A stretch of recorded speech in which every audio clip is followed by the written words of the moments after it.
from the inside. Damn! Oh, God.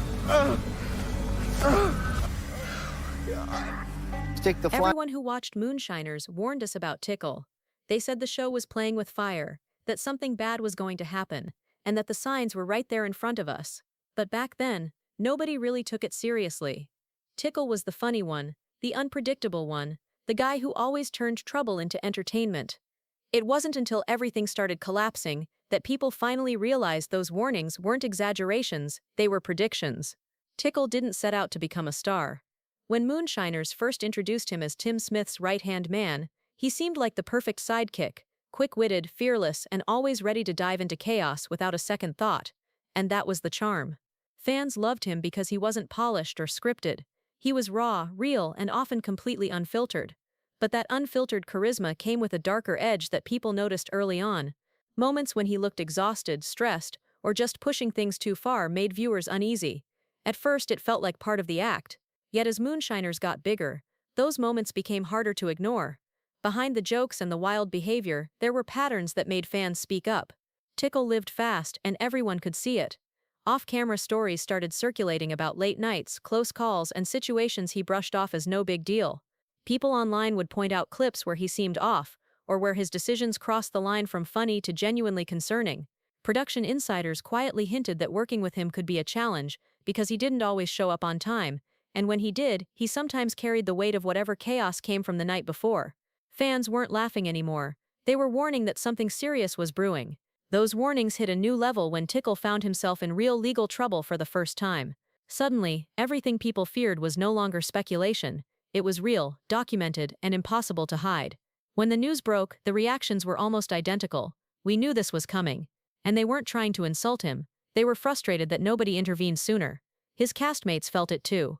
Some of them spoke about how they hoped he'd pull himself together, while others admitted they saw signs long before anything happened but didn't know how to step in.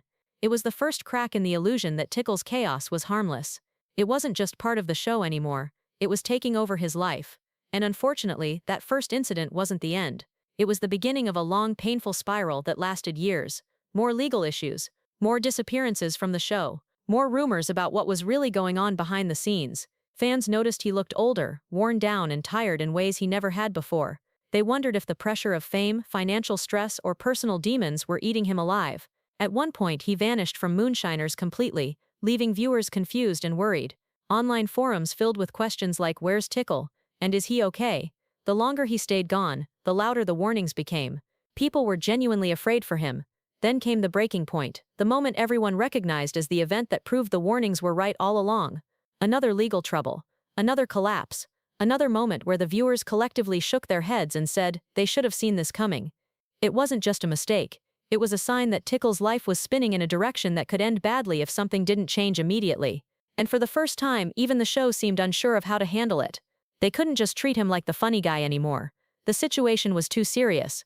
But even in the middle of all that darkness, Tickle tried to climb back up. When he eventually returned to the show, fans were split. Some were thrilled, believing he deserved another chance.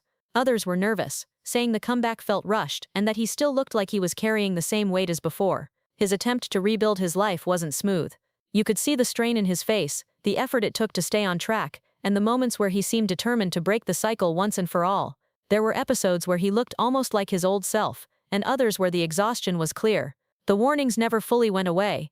Even today, people still worry about him. Recent interviews sparked conversations about his health. New rumors started circulating about whether he was really okay, or if he was hiding the same struggles that dragged him down before. A few photos online showed him looking tired or worn out, which only reignited the concerns. Fans aren't judging. Most of them actually care about him more than the show does. They just don't want to wake up one day and hear news they always feared. Looking back, it's hard to deny that fans saw the signs long before things escalated. They warned us about Tickle's lifestyle, about the risks he was taking, and about how quickly things could unravel. But at the time, nobody wanted to listen. It was easier to laugh at the chaos than to acknowledge the danger behind it. Now, every incident, every absence, and every shaky comeback is a reminder that those early warnings weren't dramatic, they were accurate. Tickle remains one of the most memorable and complicated figures in Moonshiners' history, someone who brought both entertainment and concern in equal measure. And maybe that's why people still talk about him. They're not just fascinated by the legend, They're hoping deep down that he finds stability before the story takes a darker turn, because if there's one thing everyone agrees on now, it's that the warnings were real, and ignoring them didn't make them go away.